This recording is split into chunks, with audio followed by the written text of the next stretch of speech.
What do you think about the whole Benzino and Eminem and Source Magazine situation? I just think Benzino need to let that go. Everybody is getting older and, everybody living their life. Em is a peaceful person. He didn't I mean he's inspiration to me. The time like, hey, do I hang with him every day? But when the time I can have, when during like, behind the scenes and he's around, man, he just like his energy is so great, man. He's just really I don't wanna say at peace because I'm not in his self, but he's at peace and he do good for the world. He do so much good. He's a good man. And when I say that a good man, yeah, just because he's a friend, but I just think, nah, I know he do so much good for the world. And the thing about him, he does not want to be acknowledged for the good he do.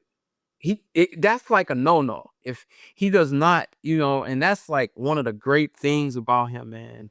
And it's just like, even with the whole Shady family, they do a lot of good stuff for the community and just over the world. Of course, charity begins at home, but they do so much good for the world and everything, and some of the stuff they do, they suffer political consequences, not I'm not even gonna get into that because that's like a whole different layer, but it's like they really, for the good they do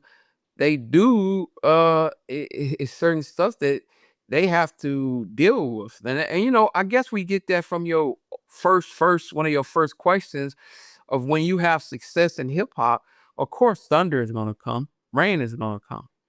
It's gonna happen. So I guess that's the answer to that. But I think that Benzino, well, okay, Benzino, hey, Benzino, like right now, if Benzino didn't wake up tomorrow or today, he is considered a founder of one of the biggest hip hop platforms in the history, the Source. Sans his career, we all have our problems. Like, I love to eat, but I'm not the best cook. So, but hey, am I a good ass eater? Am I a world renowned eater, a foodie? Fuck yeah. But you can't discredit the contribution Benzino did bringing the standard of the Source. And Let this is the me let me just stop you right there and commend you on that, okay? Because that's the one thing that I don't like when people don't like somebody, they try to discredit everything about them. And it's like, you can't change history. Like, this person was still a part of this, they did this. Even if you don't like them overall as a person, you can't change the fact that, hey, he did contribute with the Source. Maybe he wasn't the founder exactly, like the first, early on with like John Schechter and right, and what's my man's name? oh shit, what we got? I can't even. I don't know why I'm tripping. How do I I remember? know John Schechter. I should. They rap group to give a benefit. They rap group was big men on campus. It was John Schechter and I'm drawing a blank too. Yeah, but yeah, Dave Mays. Sorry, I'm Dave sorry. Mays. Dave Yeah. Mays, right? Yeah, like Dave Mays and John Schechter were the original founders, right? But when Benzino came in, he did help take things to a different kind of level because, and I always say this though, um, is that like in hip hop, especially during that time, street cred was very important, right? Street cred was very important. It brought authenticity and everything like that. So him and the Made Men and every his group and stuff like that, they did help hold down the Source, right? So that has to count for something. And I know people have their issues with Benzino and they feel the way they do, whatever. But I just don't like when people try to erase everything like he didn't do anything. But it was an appreciation for them because even with the Source, and this is just me just freestyling. So my whole life I've been around rappers. Okay, so let's break it down. Bad Meets Evil, Royce and Eminem project. The first label they were on was Game Records. Voila, John Schechter from The Source. Okay. Mm. And then one of the first people who worked at Shady Records was a brother by the name, a friend of mine, Riggs Morales. He worked at The Source. He made a transition where he started working with Shady Records. And all this is documented. So it was like, it wasn't a quid pro quo, but it was like everybody was working with each other. Paul had clients, Paul Rosenberg and manager, he had clients, before, even during the time he was managing him. Everybody had a rapport with each other. But once again, like they're saying, when it's a snake, I think that's might be the art of war. When a snake is in the house, you can't negotiate. It's not like if we sitting here and it's a big ass cobra in the house, we can't, we can't just be like, okay, we're gonna have some coffee, we're gonna do this, we're gonna address that Tuesday. No, they were taking like hard shots at us. They were like recording phone calls and all that kitty shit. They were like really coming and they were using their power to throw nuclear bombs at the whole Shady family. Well, yeah, So to be fair to what you're saying, right? Like Paul really did try to smooth things over with Benzino, but that phone call got recorded. yeah. Yeah, but but that's that, okay, all of that is documented. It's all, people can Google it, but I mean, nobody really wants, like, the big thing is to avoid situations you go through, because it's the, small, it's like, okay, we got a problem. We don't want the problem to go bigger, so we're gonna try and fix it.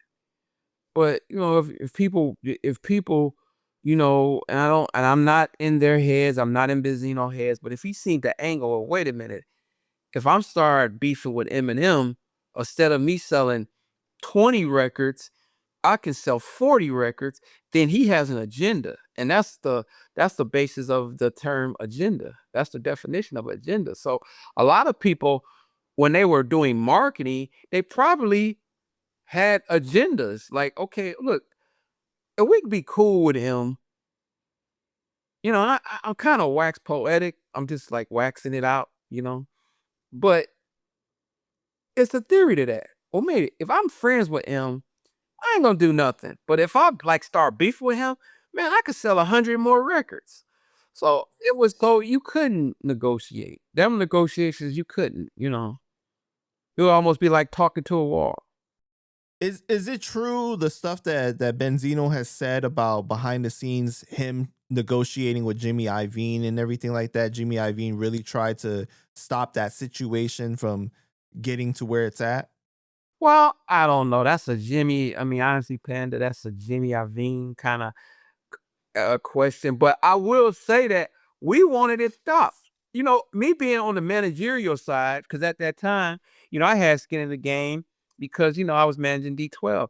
We don't want to, where if we're going to Boston and we've got two security, you know, we don't want to have like four security because beefing is fight. War is pricey. With the things in the world today, I was just reading like, each missile is like 50,000 to $1 million.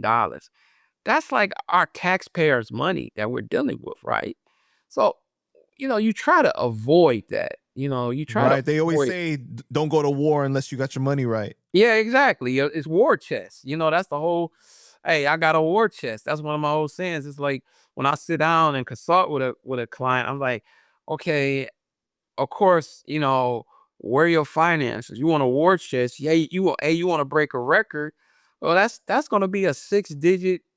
That's gonna be six figures at least. So when you want to go to war, you got to have a war chest. So nobody really wanted that. And it was a respect thing because the source, was a respect. Everybody had admiration.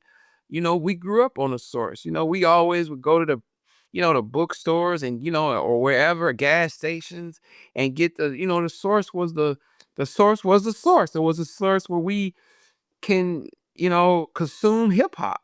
So It nobody was the really hip wanted hop that. Bible, man. Huh? It was the hip hop Bible at the Yeah, time. exactly. But much respect to my guys over because I worked at Rap Sheet and Ebony Cat at Rap Pages. It was a couple of other ones, but the Source they were an essential part of hip hop.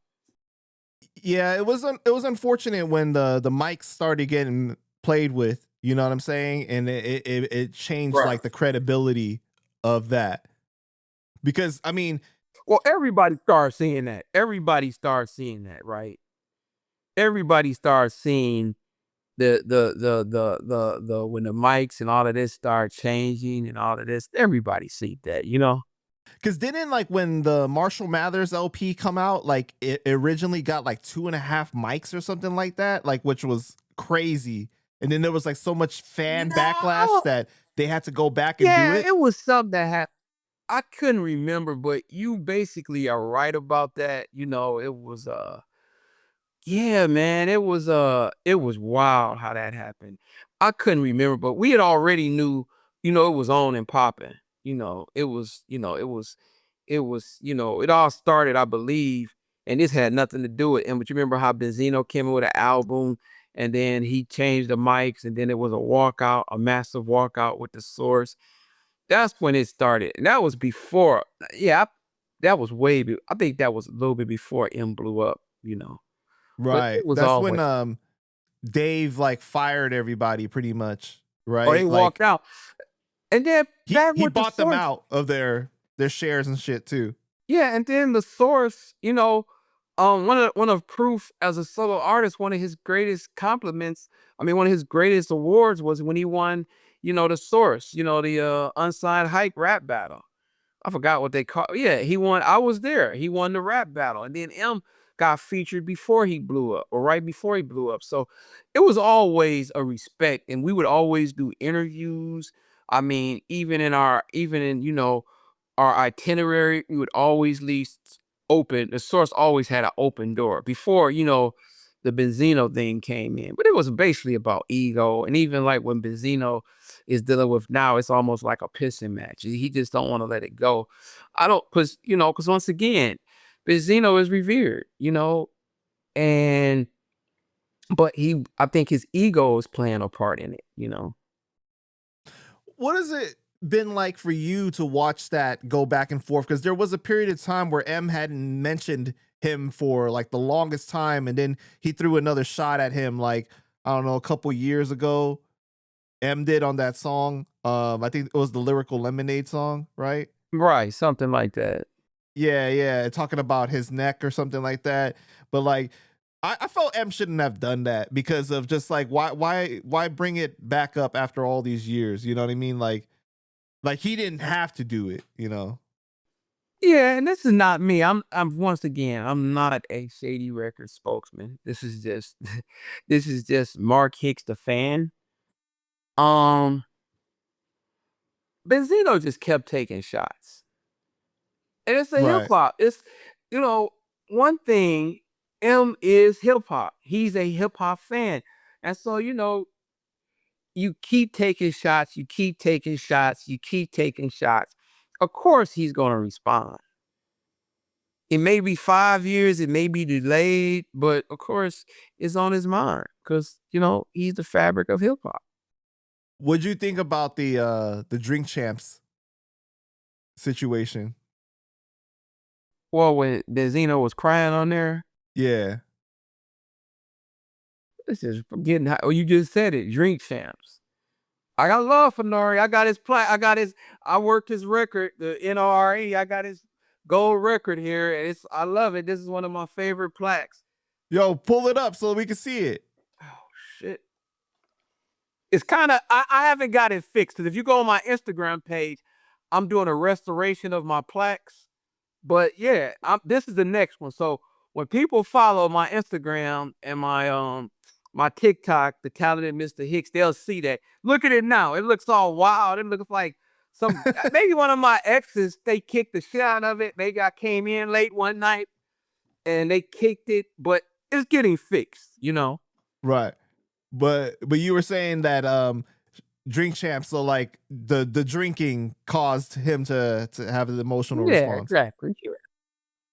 Yeah, it's just the power of the camera, man. It's the power of the camera. Well, what do you think about when this was a different podcast that the two hosts were white and they were interviewing Benzino, and one of them said something that upset Benzino. He said like, "Oh, I'm mad at you because you fucked up the source." And Benzino was going off on him, and he was like saying like, "Oh, you could Oh, never be as hip hop as but me." come on, though. Let's be real. What day is it? What it's Saturday? Benzino is always, Benzino got fire. He got fire up his ass. Pause, but he's always going off. I even see him talking about politics, reality TV shows. He's a talking head now. So Right. I mean, that doesn't surprise me at all.